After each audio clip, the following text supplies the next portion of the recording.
तत्वदर्शी संत रामपाल जी महाराज के अमृत वचन। यदि इतनी लंबी उम्र भी हो जाएगी अक्षर पुरुष जितनी, तो भी अंत में तेरी मृत्यु होगी। क्यों? क्योंकि तुझे वो संत वो सतगुरु नहीं मिले जो गीता अध्याय नंबर 4 के श्लोक 32 और 34 में कहा है। और वो तत्वदर्शी संत या तो परमात्मा थे या वो महापुरुष थे जिनको भगवान मिले, लेकिन उस समय ये ज्ञान डिक्लेयर नहीं करना था, सार्वजनिक नहीं करना था। आज ये दास भेजा परमात्मा बना के, ये याद रख लिए।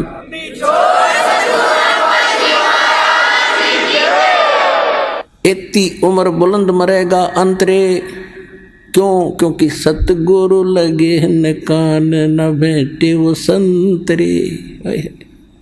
ना तो कोई सतगुरु मिला, वो संत नहीं मिले, जिस कारण से कहते सुखदेव ने 84 भुगती बना पजावे खरवो, और तेरी क्या बुनियाद पर तू पंडा पंथ पकड़वो। ऐसी साधना करके सुखदेव जैसे महर्षि ने गधा बनना पड़ा। एक बार अपनी हिस्ट्री बताते हैं सुखदेव जी। उसको दिव्य दृष्टि प्राप्त हुई और डिस्कशन चल रही थी, उसमें एकदम झटका लगा उसको सब ऋषियों के बीच में उसने अपनी आत्मकथा बताई कि एक समय मैं गधे की योनि भोग रहा था और कुम्हार ने खूब काम लिया पुजावे के ऊपर, और जब मैं अंधा हो गया मुझे छोड़ दिया। कर्म अनुसार अंग भंग होते हैं और यहाँ दोनों कर्म भोगने पड़ते हैं जब तक परमात्मा कबीर जी की भक्ति हम नहीं करते हैं। परमात्मा कबीर जी की भक्ति इस दास से प्राप्त होने के बाद आपके पूर्व के सारे पाप कर्मों पर क्रॉस लगा देगा, खत्म कर देगा, भगवान नष्ट कर देगा। जब ही सतनाम हृदय धरो बहो पाप को नाश, हृदय से चिंगारी अग्नि की पड़े पुराने घास। 1000 टन घास पड़ा हो अड़ंगा और उसमें एक माचिस की सीख लगा दे, सारे ने फूंक कर राख बना देगी और चलेगी तेज हवा, कहीं की कहीं जाकर पड़ेगी, ग्राउंड साफ हो जाएगा।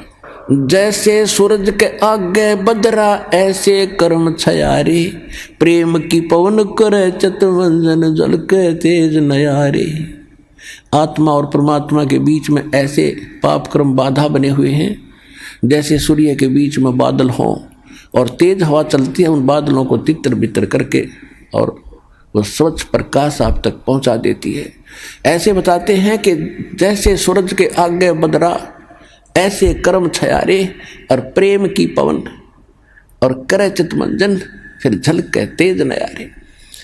यानी ये सतनाम का जाप करें, आत्मा में प्यार जागेगा, आंसू आने लगेंगे आपके, टप पड़ा करेंगे। मालिक की चर्चा जरा सी शुरू होती, अभी तो हमारे अंदर वो अड़े पड़े हैं पाप कर्म, हमें अंदर से वो उस स्थिति में आने नहीं देते आत्मा को। और जब ये आत्मा उस स्थिति में आवेगी तो कहते प्रेम की पवन, और फिर करे चितमंजन, मालिक का शुक्र करे, याद रखे दाता ने, फिर झलके तेज नयारे, न्यारी रोशनी होगी, आत्मा भगवान की तरफ बढ़ेगी। तो क्या बताते हैं कि सुखदेव ने 84 भुगती बना पजावे खरवो, और तेरी क्या बुनियाद प्राणी तू पेंडा पंथ पकड़वो। अब वो बता रहा सुखदेव कि मैं गधा बन गया, छोड़ दिया मेरे मालिक, नंदा हो गया, चलता चलता जा रहा था, पगडंडी का आइडिया लगा कर आगे को जंगल में चला गया। आगे नाला था थोड़ा सा 2-2.5 फुट का,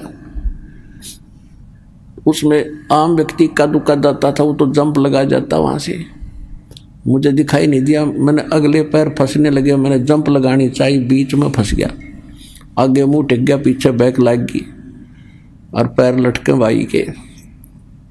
कहते 1 हफ्ता 10 दिन तड़प के भूख से प्यास से मरा, ऐसे ऐसे कष्ट उठाए। अब क्या बताते हैं सुखदेव ने 84 भुगती 84 लाख योनियों में कष्ट उठाए, और बिना पजावे खर माने गधा वो, और तेरी क्या बुनियाद प्राणी। तो ये छोटे मोटे व्रत करता फिर इन पर घूम रहा है इधर उधर, इनसे कोई लाभ नहीं होगा। ये तो ऐसे महर्षियों की दुर्गति। और तो पेंडा पंथ पकड़, वो पेड़ा वो मार्ग, वो यथार्थ भक्ति मार्ग पकड़ दो। तत्वदर्शी संत बताते हैं उस ज्ञान को ग्रहण कर, उस भक्ति को कर, तब तेरा छुटकारा हो। अब परमात्मा से ज्ञान प्राप्त करके आदरणीय गरीबदास साहिब जी क्या कह रहे हैं, मन तू चल रे सुख के सागर, जो शब्द सिंधु रत्नागर। अब सुख सागर किसे कहते हैं? शंखो लहर मेहर की उपज, कहर नहीं जा कोई, दास गरीब अचल अविनाशी, सुख का सागर सोई। शंखो लहर मेहर की उपजे। जैसे मेरे दास के साथ तो बहुत बार ऐसी घटनाएं हुई है, कभी पहले भी नाम लेने के बाद तो बहुत ज़्यादा होता है। अकेले बैठे हो, चिंतन मालिक का चल रहा हो, ऐसी स्थिति आ जाती है चाहे किसी ने हमें कितनी पीड़ा दे रखी है, कितना दुखी कर रखा है, तो उसके प्रति भी द्वेष नहीं आता। ऐसी सब अपनों सा दिखाई देता है, कोशिश करके भी नहीं होता, और वो होती है थोड़ी सी देर की। उसके बाद 100 कोशिश कर लेते हैं उस तरह से तिथि माने के, नहीं आ पाते हैं। तो वह मेहर की लहर थी, उसके जाने के बाद कहर की लहर शुरू होगी। उसने ऐसे क्यों कर दिया, उसे वो ऐसे क्यों बोला, वो करना है, वो रह गया, वो नुकसान हो गया, उसने वो ऐसे चलेंगे, वो करेंगे, ये कहर की लहर टूटी होगी शुरू। तो कहते हैं वह शंखों लहर मेहर की उपजे, वह ऐसा भाव रहेगा, और कहर नहीं जा कोई दुख नहीं, कोई कष्ट नहीं। और दास गरीब अचल अविनाशी, सुख का सागर सोई। अब क्या कहते हैं? मन तू चल रहे सुख के सागर, जहां शब्द सिंधु रत्नागर। रत्नागार, आगार मन डिपो खान, वह सुख की खान है। सतलोक यानी जिसमें कि उस चीज का अभाव नहीं, कोयले की खान है, कोयला निकालने जा अंत नहीं आता। कहते वो आगार है, डिपो है सुख का, सुख सागर। रत्न आगार, आगार माने रत्न यानी सुख रूपी रत्नों का भंडार है वो। फिर क्या बताते हैं? कोटि जन्म तन भर मत हो गए, और कुछ नहीं हाथ लग्या रे, कुकर सुकर खरबा बोरे, कौआ हंस बगारे। कोटि जन्म तू राजा की न मिटी न मन की आशा, और भिक्षुक होके दर दर घूमया, ये मिला ना निर्गुण रासा। आप ऐसे भी साधक रहे हो, घर त्याग दिया प्रेरणा पाके, जंगल में बैठ के गांव से भिक्षा मांग लाए, सूखी रोटी जैसी मिली उनको 2-2 3-3 दिन वृक्ष का बांध देते थे पहले ऋषि मिली, और सूख जाती थी, फिर उनको पानी में भिगो भिगो के 2-2 दिन खाते थे कि रोजाना कौन जावा टाइम वेस्ट कर ले। कैसे ऐसे कहते हैं, ऐसे कठिन तप साधना भी तूने की जिसके कारण आप इंद्र की पदवी भी प्राप्त कर ली, स्वर्ग का राजा बने, पृथ्वी के राजा बन गए। आप ब्रह्मा विष्णु महेश की भी पदवी प्राप्त आपने कर ली, लेकिन आपका यो जन्म मरण नहीं मिटा, यो कष्ट नहीं मिटा इस सत्य साधना के ना मिलने से। कहते इंद्र कुबेर ईश की पदवी, और ब्रह्मा वरुण धर्मराया और विष्णुनाथ के लोक को जाकर तो फिर भी वापस आया। अब देखो, हम तो एक छोटे से क्षेत्र के कोई चेयरमैन बन जा, सरपंच बन जाता है, बस उस समय काख पीटे बिना ज्ञान के, और चेयरमैन बन जाता कहना है कि एमएलए एमपी बन जा, पता नहीं क्या बन गया। तो इस प्रकार परमात्मा कहते हैं, तो पूरे स्वर्ग के राजा इंद्र, वो तो स्वर्ग में तो वैसे जीव आम आदमी जाना चाहता रहा कि वहाँ तो गुण है सुख से, एक सिंपल मैन को भी, तो उसकी तुलना में वहाँ के इंद्र को, वहाँ के राजा को, सुरपति देवताओं के राजा को कितना सुख होगा, उसकी थोड़ी सी झलक बताते हैं कि आप यहाँ कितनी कितनी कठिन साधना करके फिर भी भटक रहे हो, कुछ भी हाथ नहीं लगा। क्या बताते हैं कि आगे गए ना वापस आए, और रहते भी सब जा, और बिन साहेब की बंदगी कहीं ठोर ठिकाना ना। अब जैसे मनुष्य जीवन में है हम, या मृत्यु होगी, कर्मानुसार हम हो सकता है स्वर्ग में भी चले जाएं, कुछ पुण्य हो गए तो पुण्य में भी, वहाँ स्वर्ग में मृत्यु होगी, चलो पुण्य खत्म हुए, नरक में। अब नरक का समय भी निर्धारित होता है, वो पूरा होता है, चलो गधा बनो, गधे का भी निर्धारित है, मरो फिर चलो कुत्ता बनो, और फिर कभी मनुष्य बनो तो मनुष्य बनो, और फिर मरो फिर चलो, या चलो चलो मिटेगी। अब इस दास से दीक्षा लेकर।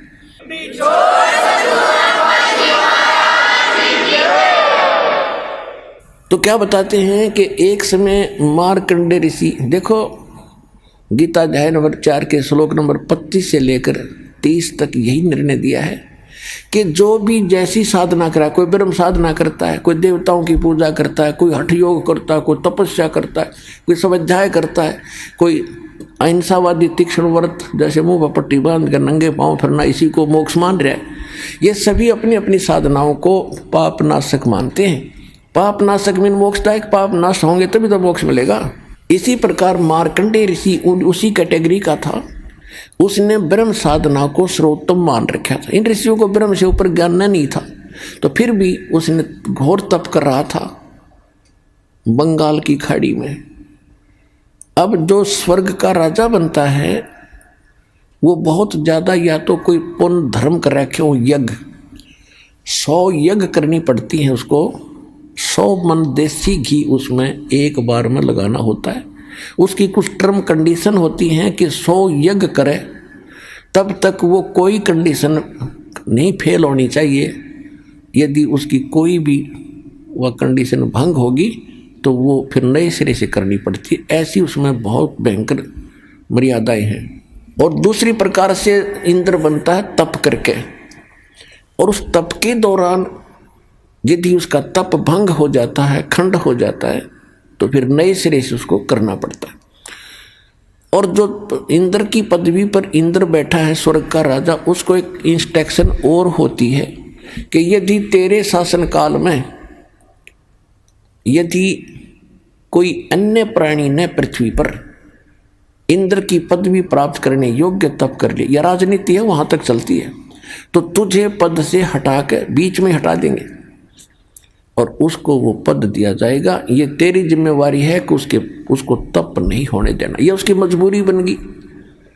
तो इंद्र राज तो करे है, इसके साथ यह टेंशन साथ रहती है कि कोई ऐसा तप ना कर ले जिससे मेरी इंद्र की पदवी भंग हो जाए। जैसे विश्वामित्र लगा था तप करने, उसके पास स्वर्ग से एक उर्वशी भेज दी और पहले उससे शादी करवा ली।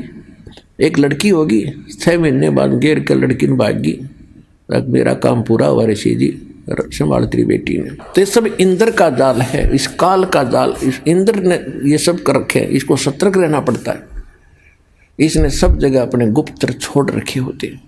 तो गुप्तचर ने आके बताया कि एक मार्कंडेय नाम के ऋषि बैठे बंगाल की खाड़ी में, बहुत समय से तपस्या कर रहे। इंद्र ने सोचा बड़ा तगड़ा संत है, उर्वशी भेज दी, उसको कुछ सिद्धियां दे दी, ऋषि के आसपास ऐसा वातावरण बना दिया खूब नॉर्मल सा, बसंत जैसा, और ऐसी मीठी मीठी सारंग अपने आप आवाज़ें आने लगी जैसे साज बजते हैं, यानी उसको प्रेरित करने के लिए। और स्वयं सामने थोड़ी सी दूरी पर डांस करने लगी। ऋषि की आधी आंखें खुली थी, आधी बंद थी। वो खूब डांस वगैरह करके थक ली। तो उसने देखा कि ऋषि टस से मस नहीं हो रहा और देख भी रहा है। लास्ट में वो डी वस्त्र होगी, कति नगन खड़ी होगी कपड़े उतार के। तब ऋषि ने कहा कि हे बहन, हे बेटी, हे माई, आप ये क्या कर रहे हो, यहाँ कैसे आए हो? तो शर्मिंदा होकर उसने सब वस्त्र पहन लिए। फिर आके कहने लगी कि हे ऋषि जी, मेरे इस रूप को देखकर इस बनखंड में जितने भी और तपस्वी थे वो मुझे मालूम है उनकी क्या दशा होगी, लेकिन आप पता नहीं आपकी समाधि कहाँ थी और आपको ये प्रभाव नहीं हुआ। तो ऋषि ने कहा कि जहाँ मेरी समाधि थी, जहाँ मैं डांस देख रहा था, वहाँ तेरे जैसी तो नाचने वालों की नौकरानी थी, उनके पैर धोने वाली। तुझे क्या देखूं फिर मैं? अगर तेरे से कोई सुंदर हो ना, उसने भेज दे। तो वो कहने लगी जी, इंद्र की पटरानी मैं ही हूँ, यानी सबसे ब्यूटीफुल औरत स्वर्ग में इंद्र की पत्नी होती है, उसका नाम सची होता है। तो मार्कंडेय ऋषि ने कहा कि मेरी समाधि ब्रह्मलोक में थी। ब्रह्मलोक सबसे बड़ा होटल है इस काल का। प्रत्येक जैसे एक तो कॉमन होटल है स्वर्ग नरक, को तो कोई जाओ उसमें। एक विष्णु के लोक में विष्णु का पुजारी जाता, वहाँ एक रेस्टोरेंट है, वहाँ ये बकवाद है और स्वर्ग क्या है। तो ये सबसे ज़्यादा कॉस्टली और सबसे ज़्यादा बकवाद उस ब्रह्मलोक में है। तो मार्कंडे, अब जैसे आप देखते हो, अब देखो हमने देखा करते, एक देखा हमने बड़े ऊंचे से टीले पर बैठा एक साधु, जब ये ज्ञान नहीं था, और चमटा गाड़ रखा, धूना ला रखा, और लोग जाओ कोई दूध का लोटा ले जा रहा है, कोई कुछ ले जा रहा है, और दर्शन करें जाके माथा टेके, दूर तक दिखे। अब उसके बारे में इस सूक्ष्म वेद में बताया है गरीबदास साहिब जी ने कि डिम्ब करें, डिम्ब माने पाखंड ढोंग करें, और डूंगर चढ़ें, डूंगर माने ऊंचे स्थान पर बैठेंगे ये, ताकि दूर तो सब न दिखूं मैं कुछ कर रहा हूं, और अंतर झीनी झूल जग जाने ये बंदगी करे, ये बोवें सूल बबूल, ये तो खोटे खोदे थे, इनको ज्ञान ही नहीं था। तप करें, तप से अगले जन्म में राजा बने, राजा ने खोटे कर्म करे, अगले जन्म में नरक। तपेश्वरी सो राजेश्वरी, राजेश्वरी सो नरकेश्वरी, तप से राज राज मद मानव, सूक्ष्म वेद में लिखा है। और जन्म तीसरे फिर शुक्र स्वान। तो मार्कंडेय ऋषि तप कर रहा था, तो ये ब्रह्मलोक में इसकी समाधि चली। अब देखो आप कहीं बैठे हो, कहीं पर भी बैठे हो, 10-20 मिनट में मन ऐसी प्रेरणा करेगा, चलो वहाँ चलते हैं, वहाँ बैठते हैं, बैठने की चेष्टा करोगे तो भी ना बैठने दे। और आप चले जाते हो, सिनेमा देखने जाते थे पहले, अब तो नहीं जाएंगे हम, तो 3 घंटे का न्यों नहीं पता लग गया कितनी देर में गई, क्योंकि नई नई बकवास देखने मन को चाहिए, तो ये बैठा रहेगा।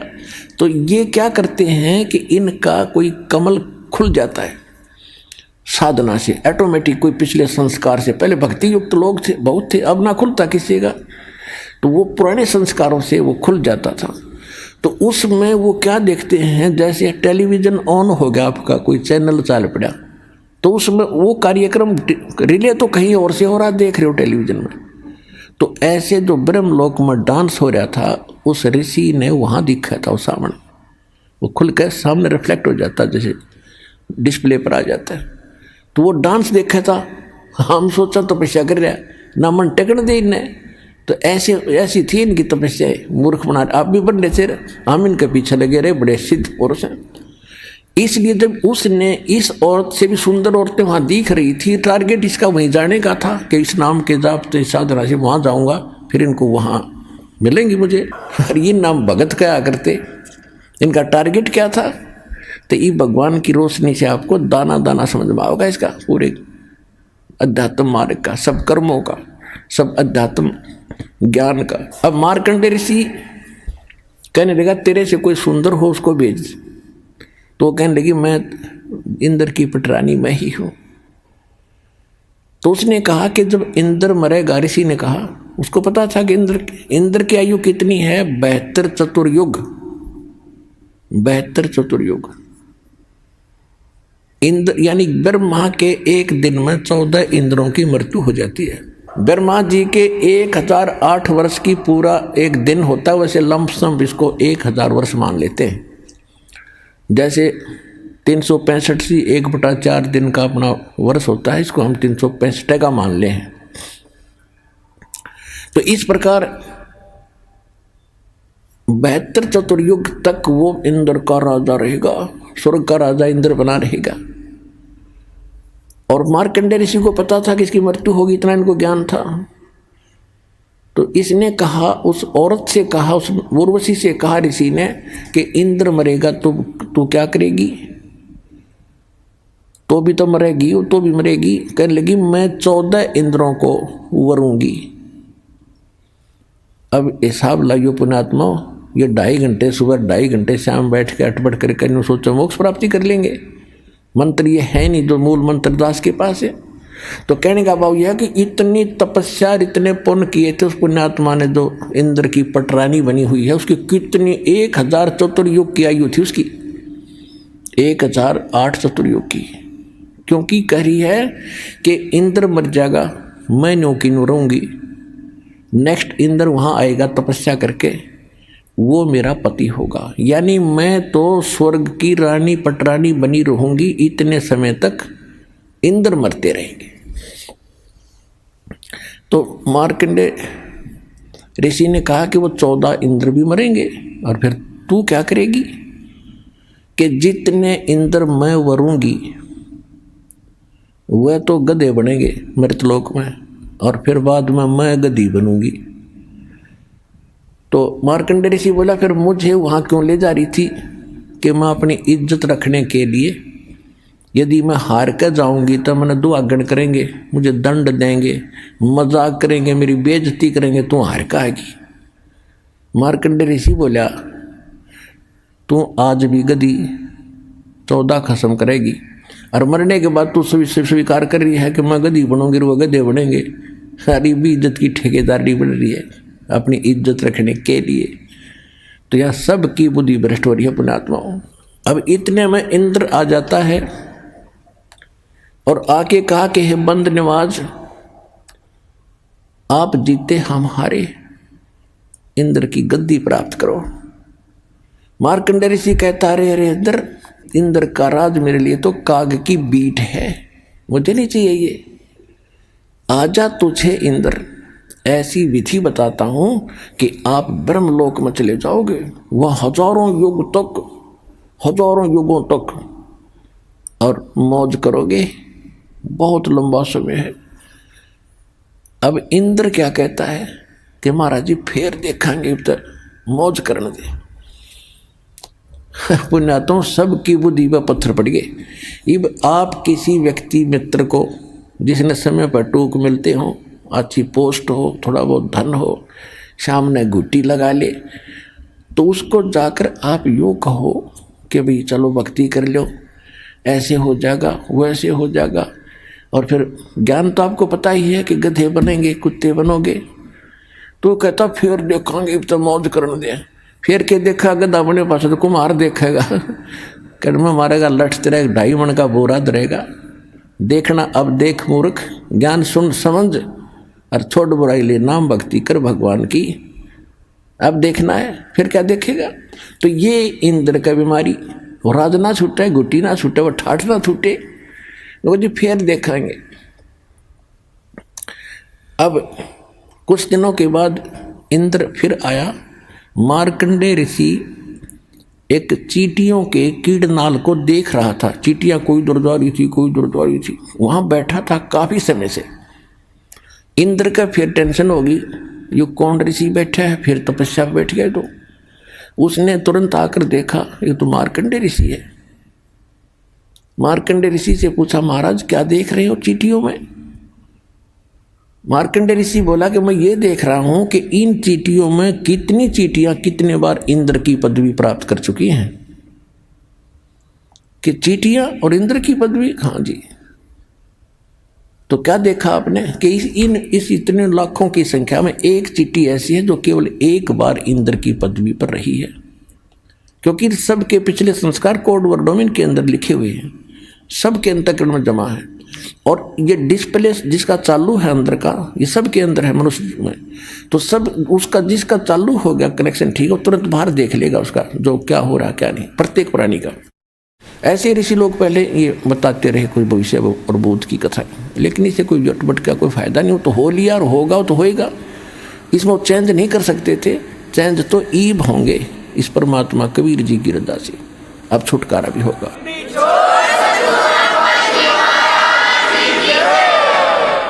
तो इंद्र का पसीने आगे कि एक बार ये सब चींटियां भी इंद्र रही हैं, कई बार, एक की बात छोड़, और फिर भी बुद्धि में आई।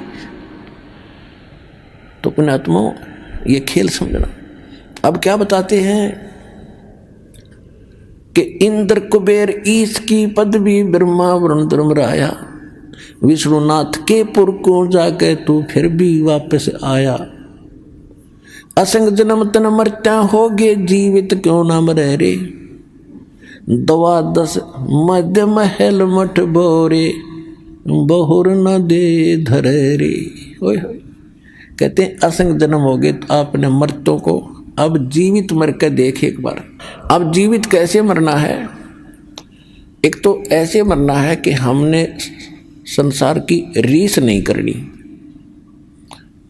कोई ज़्यादा फंड कर रहा करने दे, नाच गावे ब्याह विवाह शादी में करने दे। ये तो बालक करते हैं ऐसे जिनको ज्ञान नहीं। जैसे एक समय नानक साहिब जी मायूस बैठे थे, ऐसे ही कोई भक्त प्रथम बार गया, दूसरी बार गया, देखा कि साधु संत फकीर अरे इतने मायूस क्यों हैं, क्यों दुखी दुखी से नजर आ रहे हैं, तो सुख, इनको तो टेंशन होनी ही नहीं चाहिए। तो उसने पूछा कि महाराज मैंने कई बार देखा है आप खुश नजर नहीं आते। तो नानक साहिब जी ने कहा कि भाई किस चीज़ पर खुशी हो, एक पल में ना जाने यहाँ क्या बिजली गिर जा। कहते ना जाने काल की कर डारे और किस विध ढल जा पास आवे, और जिन्हां ते सिर ते मौत खुड़क दी उन्हां नूं केड़ा हासा। हमने तो भाई तो दिखा है ना जाने आके बिजली गिर जाएगी। जैसे उदाहरण के लिए अब जीत मरने के ऊपर बात चल रही है कि हम ब्याह करते हैं, बकवाद करते हैं, डीजे बजाते हैं, फंड करते हैं, नाचते और गाते हैं। एक लड़का ऐसे ही पहले दिन तो खूब नाचे गाए, अगले दिन बारात जा रही थी, दुल्हे वाली गाड़ी टकरा गई, एक्सीडेंट हो गया। दुल्हे समेत रिलेटिव जो खास बैठे आ रहे हैं दुल्हे के साथ में, कोई भाई का बेटे, कोई बहन का बेटे हो, या कोई पति यानी कोई और विशेष, 8 के 8 मर गए इंक्लूडिंग वो दुल्हा। पहले दिन तो नाच रहे थे, कूद रहे थे, और फिर बाल पाड़ रहे, वो परिवार टक्कर मार रहे, हाहाकार मच गया। अब बजा लो डीजे। तो यहाँ संत बताते हैं अगर भक्त बनना है तो भक्तों की तरह चलना होगा, बकवाद नहीं चलेगी, ना भक्ति बनेगी, भगवान रुष्ट रहेगा आपसे। कहते ना जाने काल की गद्दारे किस विध ढल जा पास आवे, और जिनाते सिरते मौत खुड़क दी उन्होंने केड़ा हाथ आवे। तो इन ब्याह शादी में बकवाद नहीं करनी जब भगत बनना चाहते हो तो। और सिंपल ब्याह करना, कति सिंपल। वचन से बेटा बेटी पराई होती है। जैसे ब्रह्मा विष्णु महेश का विवाह किया था दुर्गा ने, देवी पुराण में पढ़ के देखियो। दुर्गा थी, 3 लड़कियां थी, 3 पुत्र थे। बड़ी का नाम सावित्री, ब्रह्मा से ब्याह दी, विवाह कर दिया, जा बेटा अपना घर बसा। दूसरी का नाम लक्ष्मी था, विष्णु जी से ब्याह दी कि तेरी पत्नी तू इसका पति जाओ, विवाह अपना घर बसाओ। ऐसे पार्वती शंकर का ब्याह दी फर्स्ट टाइम, और जा बेटा घर बसा, हो गया ब्याह। ना को बाती था, ना बराती था, ना डीजे बाजा, ना को हलवाई कढ़ाई चढ़ाई।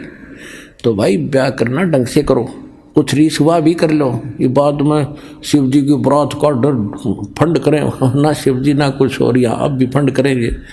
तो इस तरह की जो बकवादे हैं ये बिना ज्ञान के हम करते रहे, ये त्यागनी पड़ेगी।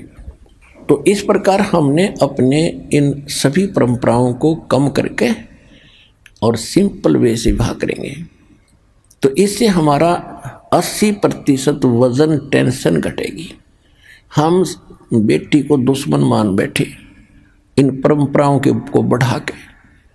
हम ऐसे अबोध बालक हैं, जैसे जेठ की धूप में जून के महीने में बच्चा घर से निकल जाता है नंगे पैरों, छोटा सा बालक है, ठुमुक ठुमुक करके, और बाहर जाता है तो रेत में पैर जलते हैं और रोता है, फिर बैठ जाता है, पड़ जाता, पड़ कर फिर चूतड़ भी जले, पहले तो पैर जले थे, ये फिर और दूना रो रहा है।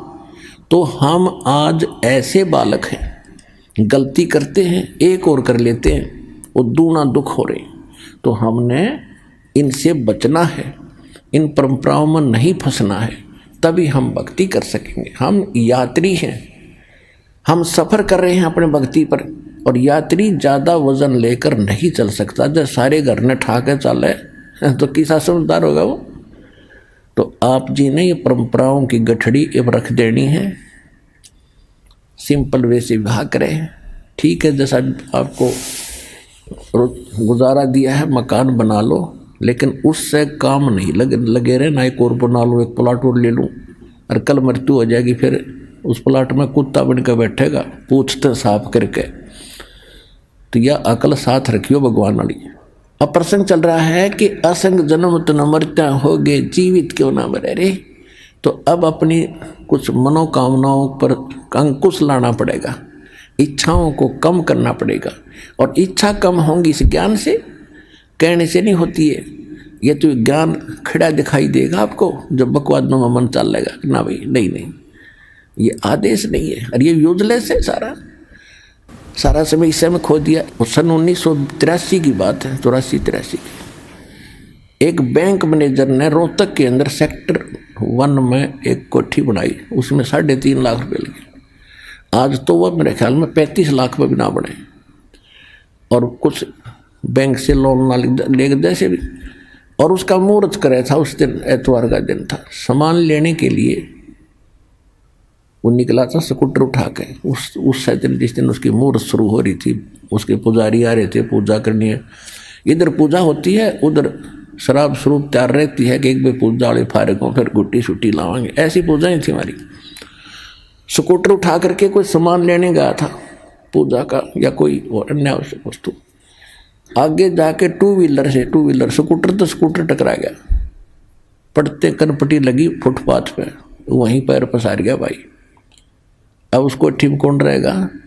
आपकी तो कुतरू बन कर घूम रहा होगा। तो कहने का भाव ये है कि जो ये घटनाएं घट रही हैं और भगवान क्या बता रहे हैं, ईब आपके लिए एक दृष्टि बनेगी न्यारी। तो इस नज़र को देखकर फिर आगे चलना सफर में। अब क्या बता रहे हैं परमात्मा कि असंग जन्म तना मृत्या होगे, जीवित क्यों ना मरे रे। और 12 मद महल मठ बोरे, बहुर ना दे धरे रे।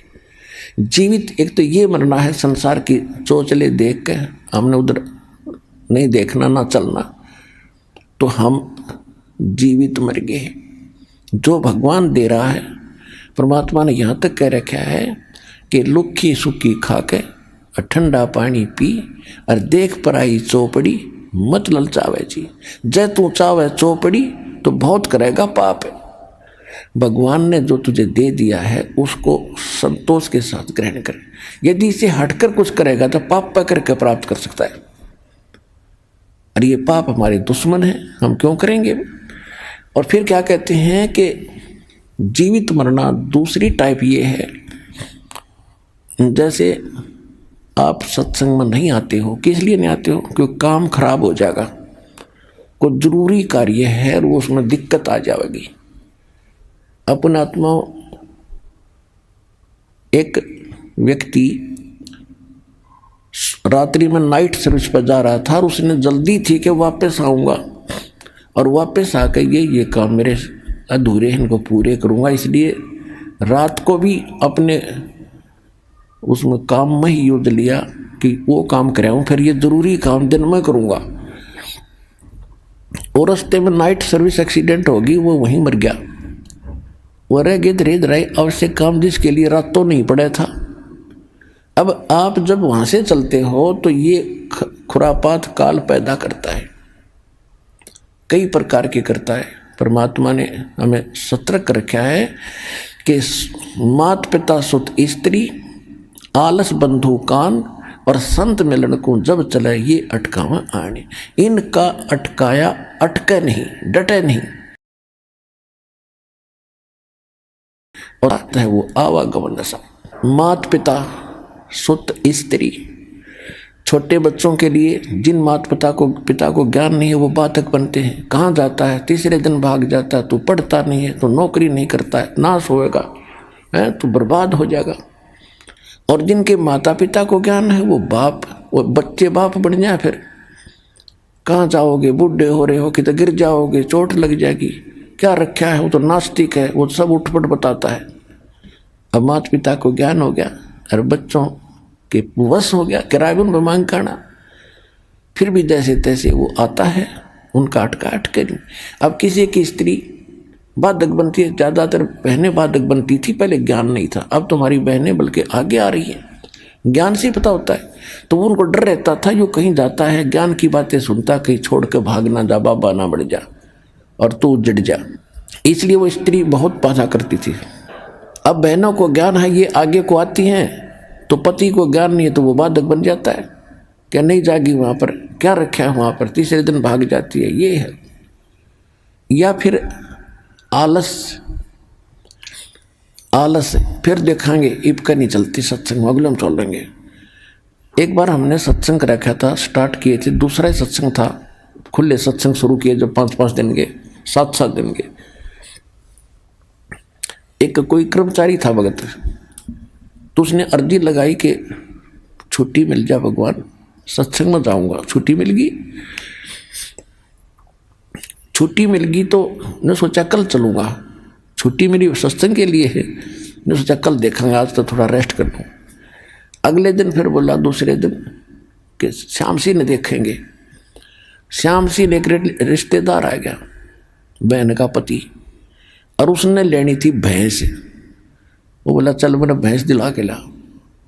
अब उसने ना नहीं कर सकता, तो पहले तो गांव में दिखाई, कोई पसंद नहीं आई, फिर दूसरे गांव में, फिर तीसरे गांव, यानी 7वें दिन बिना भैंस लिए दोनों वापस आ गए।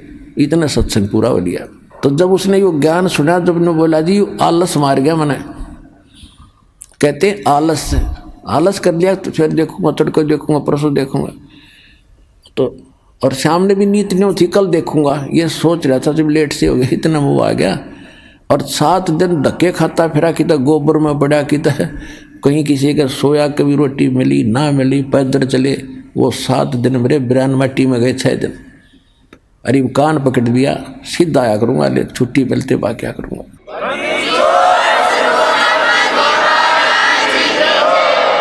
मात पिता सुत स्त्री आलस बंधु कान लोकलाज। लोकलाज क्या है भाई? कहाँ जाते हो? सतलोक आश्रम बरवाला, जिला हिसार, हरियाणा में। अरे वहाँ कहाँ जाते हो? तो ऐसे छुड़वाता है, श्राद्ध भी छुड़वाता है, सारी पूजाएं छुड़वाता है, नास्तिक बनाता है। तो जो 2-4 टोक देते हैं, तो जो कमज़ोर संस्कार का आदमी फिर चुप हो जाता, भाई ठीक है, नहीं जाते, सारे कहने लग गए। यानी लोक लाज में आकर उसने भक्ति मार्ग छोड़ दिया। तो ये भी कमजोरी बताई है। ये लोग कहते हैं, इसके बारे में परमात्मा बताते हैं कि कुल करने के कारण, यानी लोक लाज के कारण अनसा गया बिगो, यानी इसने बट्ठा बैठा लिया, भक्ति छोड़ दी। और जब यो कुल के कर लेगा, जब तो 4 पाया का हो, गधा बन के घूमेगा, यो कुल तरह के ढाल लड़ा देगा। इसलिए परमात्मा कहते हैं, मात पिता सुत स्त्री आलस बंधु कान, और संत मिल को जब चले ये अटकावे आने। इनका अटकाया अटके नहीं, डटे नहीं डटे। और संत मिलन को जा कह कबीर सो संत है आवागमन नशा। अब जैसे, और दूसरा ये जीवित मरना है कि आप ये सोच लो, जब सत्संग का समय निकट आवे, फाइनल फैसला कर ले। जब भी महीने में, 2 महीने में, जब भी आप उचित समझते हो ना, उस दिन टाल नहीं करे। और ये सोच ले कि आज मान लीजिए मैं इस बहाने से, इस कारण से नहीं जा पा रहा हूँ कि वहाँ जाने से कहीं ये हानि ना हो जा। और क्या पता 1 मिनट में क्या बिजली गिर जाए, मृत्यु हो जाए तेरी, फिर परमानेंट टिकट कट गई, फिर और से काम तो फिर भी रह गया। इब नो सोच ले, हे भगवान मेरी मृत्यु होगी, और जीवित मर कर सत्संग की तरफ चल पड़े। और 3 दिन 4 दिन 5 दिन जैसा समय 2 दिन आपका हो यहाँ लग गया। इब 3-4 दिन में कुछ काम खराब हो भी गा तो फिर जाकर संभाल लेंगे। और जब परमानेंट टिकट कट जाएगी, जब क्या कर लेगा, तो फिर भी होना ही होना है। और परमात्मा के चरणों में आने के बाद बच्चों काम बिगड़ा नहीं करते, ये तो दूने बढ़ा करें। या बहुत भक्त ऐसे प्रमाण देते आकर के कि मैं चलना चाहता था, खूब कोशिश कर रहा था, पैसे नहीं थे, और अचानक एक ऐसा स्थान पर जहाँ कदे पैसे सपने में भी नहीं रखे, उसको वैसे उठाकर देखा, डायरी में 500 का नोट मिला। तो काम यो बिगड़न देगा आपके, जब काम बनाने वाला मिल गया आपको।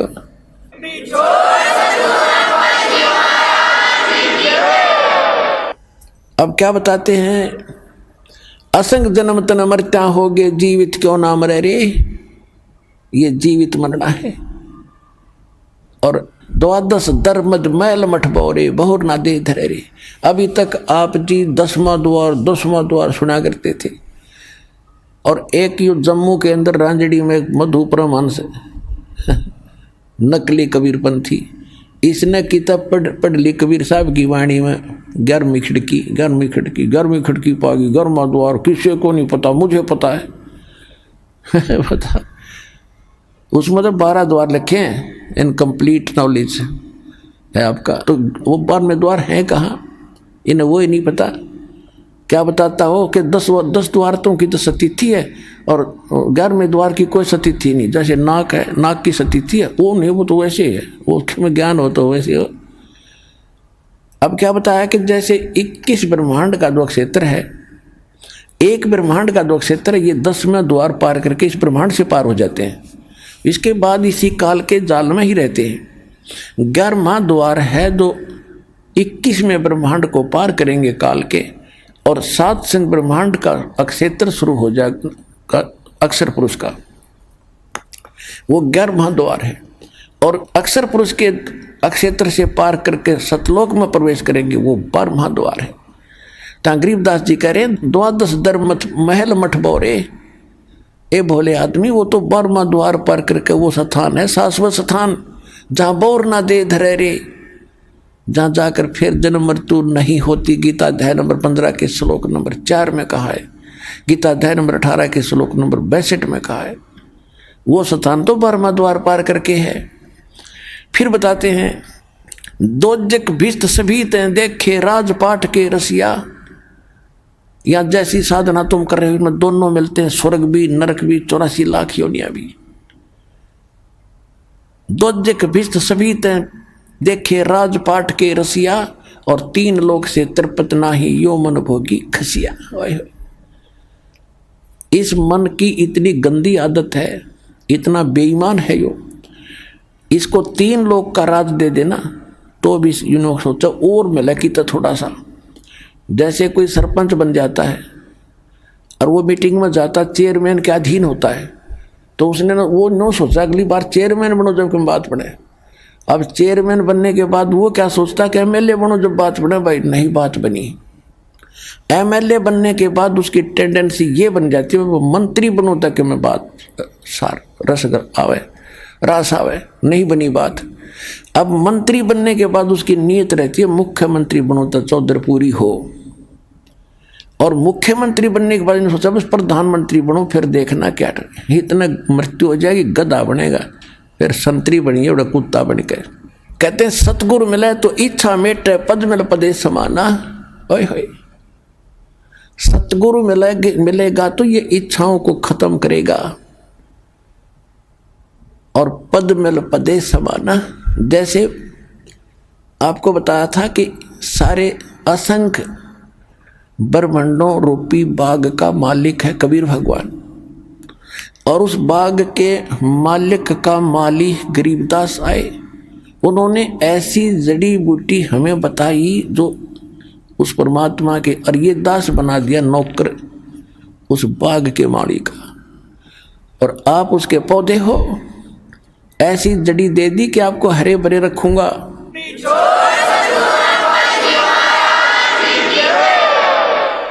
आप हरे भरे रहोगे तो मुद्दास की नौकरी ठीक बनी रहेगी।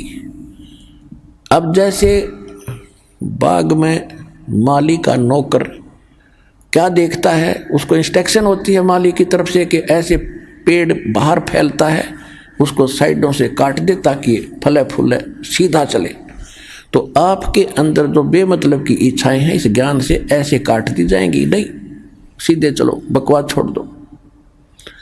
सतगुरु मिले तो इच्छा मिटे, पद मिल पदे समाना, और चल हंसा उस लोक पठाऊं जो आदि अमर स्थान। ओए होए, आदि अमर शाश्वतम स्थान है कि सतगुरु मिलेंगे तो ये सब इच्छाएं खत्म करेगा। सबसे पहला काम ये होगा। और फिर पद मिल पदे समाना, यहाँ देखो ये सुख संवेद है, ये तत्व ज्ञान है, इसके गजब के गुण रहस्य जो कैसे समझ सकते हैं अज्ञानी। पद, यहाँ पद मिल पदे समाना, पद इसके 2 पद हैं और 2 अर्थ हैं। एक तो पद्धति होती है, पद्धति way of worship, method of worship, उसको पद बोलते हैं, पद्धति। एक है गीता अध्याय नंबर 15 के श्लोक नंबर 4 में कहा है कि तत्वदर्शी संत की प्राप्ति के उपरांत परमेश्वर के उस परम पद की खोज करनी चाहिए, जहां जाने के बाद साधक लौटकर फिर कभी संसार में जन्म मृत्यु बन जाते, वो पद। तो यहाँ इस अमरवाणी का ये अर्थ बनता है कि सतगुरु मिले तो इच्छा मेटे, पद मिल पदे समाना। यह पद माने पद्धति, भक्ति की श्रेष्ठ विधि। तो पेंडा पंथ पकड़ वो मार्ग जब मिल जाएगा, सही भक्ति पद मिलेगा आपको, पद्धति, तो उससे वो पद मिलेगा, उस पद में समा जाओगे, जहाँ उसमें पहुँच जाओगे, जहाँ जाने के बाद फिर कोई कष्ट नहीं, सुख सागर प्राप्त होगा, फिर मृत्यु नहीं, दोबारा नहीं आना पड़ता। सतगुरु मिले तो इच्छा मेटे, पद मिल पदे समाना, और चल हंसा उस लोक पठाऊं जो आदि अमर अस्थाना। वहां क्या सुख है? चार मुक्ति जहां चंपी करती माया होरी दासी।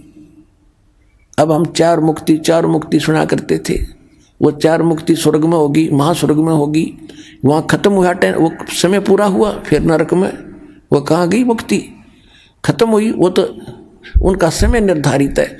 और कहते हो वहाँ सदा तेरे चरणों में पड़े रहेंगे, वो सुख है। चार मुक्ति जहाँ चंपी करती माया होरी दासी, दास गरीब अब पद पर से, वो मिले राम अविनाशी। ओए होए होए,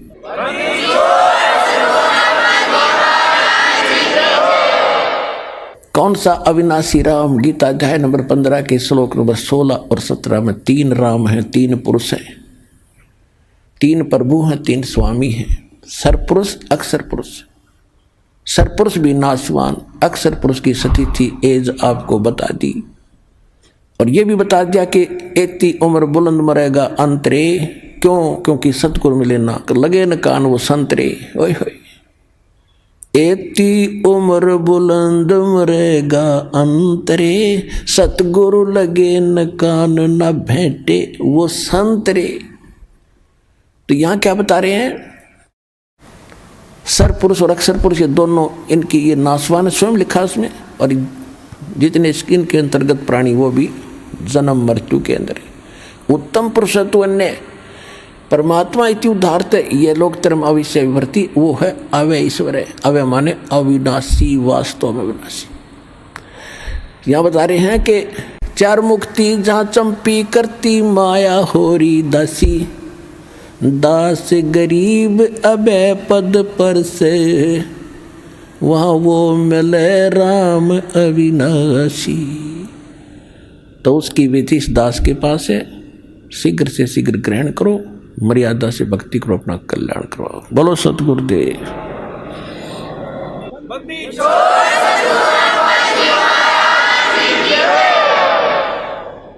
परम पिता परमात्मा पूर्ण ब्रह्म सारी सृष्टि के रचनहार कबीर देव कबीर परमेश्वर जी की असीम रजा से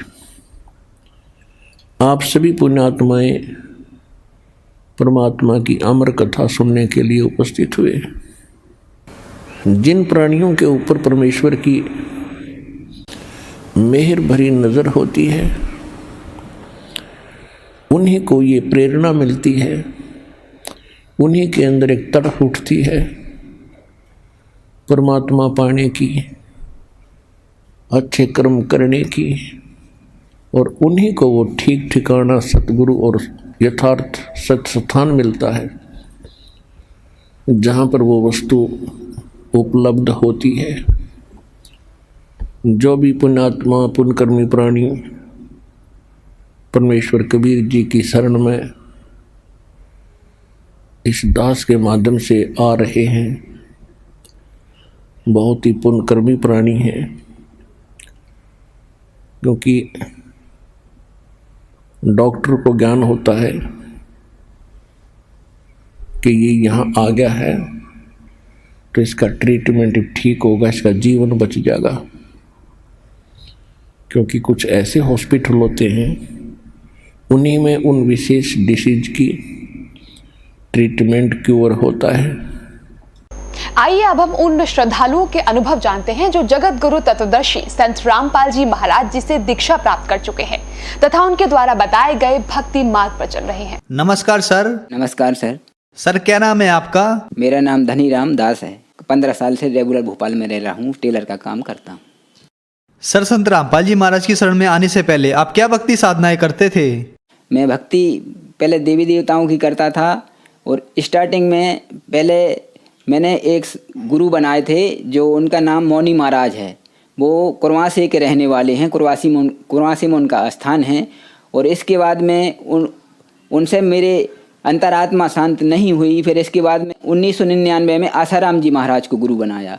3-4 साल उनकी भक्ति जो उनने मुझे बताई, मैंने उसी हिसाब से उनकी भक्ति करी। लेकिन जो मुझे आत्मलाभ मिलना चाहिए, जो मैं चाहता था, वो मुझे नहीं मिला है।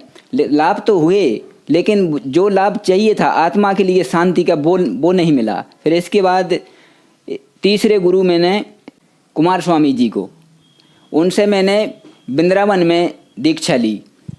तो 1.5 साल तक मैंने उनकी भक्ति की। उनने जो बताई वो भी मैंने की। इसके बाद मधु परमहंस जी के सत्संग में भी गया मैं, वहाँ का भी मैंने अनुभव किया। फिर इसके बाद में मैं सत्संग सुनने का मुझे बहुत शौक़ था, बहुत अति शौक़ था। सत्संग ही सुनता था और टीवी पे। तो सत्संग देखते देखते अचानक क्या हुआ कि सत्संग 2011 में संत रामपाल जी महाराज का सत्संग आ रहा था टीवी पर। तो मैंने देखा इनने जो बताया भक्ति मर्यादा ऐसी है, ऐसा है, ये तीनों देव भगवान नहीं है, ये देवता हैं, और प्रमाण सहित ये बताया। तो मेरे तो मतलब आत्मा गदगद हो गई। फिर मैं कम से कम 1.5 साल तक नाम नहीं ले पाए। 2011 से 2012 भी पूरा निकल गया। मेरी रात दिन नींद मतलब उड़ गई। मैंने रात दिन ये सोचता रहा था कि संत रामपाल जी महाराज के कैसे मैं जाऊंगा। मैंने तो दिल्ली भी नहीं देखी, लेकिन मैं आगे कैसे जा सकता हूँ। अब मैं इसी चिंता में मतलब दुबला भी होने लगा। मेरा शरीर बहुत दुबला होता गया। फिर संत रामपाल जी महाराज से 18 अक्टूबर 2013 में नाम दीक्षा ली। सर हमने सुना है कि संत रामपाल जी महाराज से नाम दीक्षा लेने के बाद श्रद्धालुओं को बहुत सारे लाभ प्राप्त होते हैं, चाहे वो आर्थिक हो, शारीरिक हो, मानसिक हो या आध्यात्मिक हो। तो क्या सर संत रामपाल जी महाराज से नाम दीक्षा लेने के बाद आपको भी कोई लाभ प्राप्त हुए? बिल्कुल सर, लाभ हुआ ना। पहला लाभ तो मुझे ये हुआ कि जो इन रामपाल जी महाराज ने, संत रामपाल जी महाराज ने जो ज्ञान दिया, तो उस ज्ञान से शंकाएं जो थीं वो सब मिटती चली गईं। और इसके बारे में फिर जो मुझे लाभ हुआ, तो मेरी पत्नी जो है, इनका बीपी या जो भी होता हो, सिर में इतना दर्द होता था कि इनको मैं 2 किलोमीटर भी या 4 किलोमीटर लेके जाता था कहीं भी, तो ये वापस जब लाता था तो इनको उल्टी तक होने लगती थी, इतना सिर दर्द होता था। 2000 से 2012 तक रहा इनको। संत रामपाल जी महाराज से सर जब तक जुड़े नहीं, तब तक इनको वो सिर दर्द होता रहा था। इसके बाद में फिर इनका जब सिर दर्द ठीक हुआ, फिर आप कहीं भी ले जाओ इनको, 1000 किलोमीटर भी ले जाओ, 1500 भी ले जाओ, तो इनको कुछ नहीं होता। फिर इसके बाद में क्या हुआ कि जो मेरी पत्नी है, एक बार ये गांधीनगर में भजिया बना रही थी, वहाँ शादी थी, तो भजिया बना रही थी, तो अचानक चेयर पर बैठी बैठी बना रही थी। अचानक वो चेहरे जब लुढ़क गई, खोलता हुआ तेल इनके ऊपर से यहाँ से पूरा साया पूरा भीग गया। साया भीगने के बाद भी इनकी साड़ी जो है ना, साड़ी तक मतलब पिलक गई थी अग्नि से, इतना गर्म तेल था। तो इनका एक छींटा भी नहीं आया, शरीर पर बिल्कुल कुछ भी नहीं हुआ इनको। और जो देखने वाले थे वो बोलने लगे कि वो तो जल गई, मतलब घबरा गए जो देखने वाले थे वहाँ। तो ये 1 मिनट में, 1 सेकंड में खड़ी हो गई और मतलब बोलने लगी मुझे कुछ नहीं हुआ, आप घबराओ मत, कुछ नहीं हुआ। संत रामपाल जी की कृपा से वो मेरी पत्नी जो बिल्कुल बच गई, बार बार बच गई। अब इसके बाद में क्या हुआ कि मेरा एक जो बच्चा है बड़ा वाला, उसको मतलब कई महीना से 2-4 महीना हो गए थे, उसको कहीं धंधा पानी कुछ नहीं मिल रहा था। फिर हमारे मन में आया कि अब आश्रम जाना पड़ेगा संत रामपाल जी के, और वहाँ जाकर अर्जी लगाएंगे तभी मतलब कुछ हो सकता है। तो हम तो जाते ही रहते थे वैसे, महीने 2 महीने में, 3 महीने में। तो मेरी पत्नी भी साथ में थी, हम दोनों गए वहाँ। और वहाँ जा कर के हमने जैसे दंडवत किया, और मन ही मन में प्रार्थना की कि हमारे बच्चा 2-3 महीने से फिर रहा है, उसको धंधा पानी नहीं हो रहा है। तो जैसे ही संत रामपाल जी के शरण में प्रार्थना करके हम वहाँ बैठे, तो घंटा 1.5 घंटे के बाद बच्चे का फ़ोन आ गया। तो सर जब फ़ोन आया तो बच्चा मुझसे बोलता है कि पापा मुझे जहाँ पर मैं पहले नौकरी करता था वहीं फिर से मुझे उस सेठ ने बुला लिया है। तो मैंने धन्य किया है संत रामपाल जी महाराज, आपकी कृपा से आने से ही मैंने जैसे दंडवत किया वो करके बैठा, वो तुरंत आपने सुन ली परमात्मा। तो संत रामपाल जी की बहुत बड़ी ये कृपा हुई उसकी, आज भी वो वहीं नौकरी कर रहा है मेरा बच्चा। अच्छा, इसके बाद फिर क्या हुआ कि अब जब से नाम लिया है कोई हमारे घर में बीमार भी नहीं होता, हम सब बढ़िया रहते हैं। और मम्मी पापा हमारे जो थे, फिर मैंने उनको भी बोला कि पापा मम्मी आप भी नाम ले लो, मतलब नाम लेने से क्या होता है कि 70-80 साल की आपकी उम्र हो गई हैं, गुरुजी जो बताते हैं संत रामपाल जी महाराज, उस हिसाब से मुझे ज्ञान हो गया था। तो मैं उनको बोलने लगा कि आप नाम ले लो तो मतलब आपका कल्याण हो जाएगा। तो पापा तो नाम लेने के लिए तैयार हो गए, तो पापा ने नाम ले लिया, पापा आ गए हमारे साथ में, तो पापा को हमने नाम दिला दिया। आज वो हमारे पापा स्वस्थ हो करके आज भी, जो कि अब कोई भी उनको देखकर ये कह सकता है कि ये मतलब 2 साल में 4 साल में जाने वाले थे ऊपर। संत रामपाल जी महाराज की कृपा से पापा आज भी जो भक्ति करते हैं जो उनको दी है, तो आज वो बिल्कुल स्वस्थ हैं। संत रामपाल जी महाराज से दीक्षा लेने से पहले हम मतलब जो ये है कि मैं ही अकेला कमाता था और परेशानी थी, मतलब ऐसे ज़्यादा मतलब कुछ नहीं रहता था, उतना ही करते थे उतना ही खाते थे। अब आज जब संत रामपाल जी महाराज से नाम लिया, इसके बाद में अब धीरे धीरे स्थिति ऐसी हो गई कि अब हम बहुत बढ़िया अच्छे तरीके से हम धंधा पानी सब कुछ बढ़िया चल रहा है। आज की स्थिति बिल्कुल ठीक है, वो बढ़िया रह रहे हैं। मेरा बच्चा जो है मोबाइल का काम करता है, तो मोबाइल का काम करता है तो वो उसका जाना आना प्रतिदिन बीमा कुंज में रहता है, तो बाइक से चलता है वो। तो एक दिन क्या हुआ, तो बाइक से ऐसे ही चल रहा था तो SR2 जो लाल बस रहती है वो बीच रोड पे फंस गया अचानक। कैसे ही वो घबरा करके उसने जब सामने बस देखी तो घबरा के उसने दोनों हाथ छोड़ दिए। जब दोनों हाथ छोड़ दिए वो घबरा गया कि अब तो मैं चला गया, मैं बच नहीं सकता, मतलब तो घबरा गया। तो क्या हुआ कि पता नहीं चला उसको कि बस कब निकल गई और एक साइड में गाड़ी पड़ी, एक साइड में वो पड़ा, और ना तो गाड़ी का कुछ हुआ और ना उसके कोई खरोंच नहीं आई। संत रामपाल जी महाराज की इतनी कृपा। तो वो बच्चा भी आज कहता है कि मैं बच कैसे गया। हम जानते हैं कि संत रामपाल जी की ही कृपा है ये, उनका बार बार मैं धन्यवाद करता हूँ कि उनकी ही कृपा से वो बच्चा बचा है, और उनकी कृपा से मेरी पत्नी उस गर्म तेल से जो बच गई उसको कुछ भी नहीं हुआ, और उनकी ही कृपा से संत रामपाल जी महाराज की कृपा से ही आज मेरे बच्चे की नौकरी आज भी लगा हुआ है। तो हमारा सब कुछ ठीक चल रहा है। सर, संत रामपाल जी महाराज से नाम दीक्षा लेने के बाद आपको बहुत सारे लाभ प्राप्त हुए, तो जो श्रद्धालु आज आपको देख रहे हैं आप उन्हें क्या संदेश देना चाहेंगे? उनके लिए यही कहना चाहूँगा कि मैंने भी उनकी भक्ति की है इन संतों की, लेकिन वो पूर्ण लाभ नहीं हो सकता जो संत रामपाल जी महाराज से हो सकता है। जो संत रामपाल जी महाराज जो ज्ञान देते हैं, जो भक्ति बताते हैं, जो मंत्र दीक्षा देते हैं, उस हिसाब से पूर्ण संतुष्टि आत्मा को मिलती है जो मिलना चाहिए। जो आत्मा चाहती है वो ही शांति आत्मा को मिलती है, वरना इन गुरुओं से नहीं मिल सकती। धन्यवाद सर। धन्यवाद सर।